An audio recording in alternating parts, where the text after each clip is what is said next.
Bonjour, la Bible dit dans Deutéronome 4, verset 1.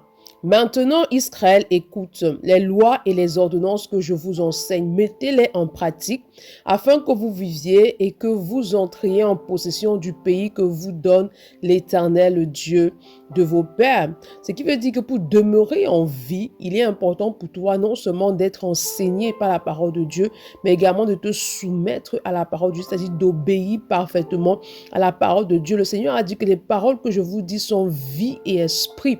C'est-à-dire que la parole de Dieu active la vie de Dieu en toi, la vie Zoé en toi. La parole de Dieu te permet de demeurer dans la vie, en fait, de demeurer sur le chemin de l'éternité. Il est important pour toi de te soumettre à la parole de Dieu. Et par toi-même, tu ne peux pas y arriver. Tu as besoin du Saint-Esprit. En fait, il dit que lorsque tu vas te soumettre à la parole de Dieu, tu vas obéir à la parole de Dieu, alors tu vas entrer en possession du pays que l'Éternel, ton Dieu, te donne. C'est-à-dire que pour vivre les promesses de Dieu pour toi, pour entrer en possession de ce que le Seigneur a établi sur ta destinée, il est important pour toi de demeurer dans une obéissance constante, permanente et continue de la parole de Dieu. C'est pourquoi ce matin, demande au Saint-Esprit d'activer déjà en toi un amour fort pour la parole de Dieu.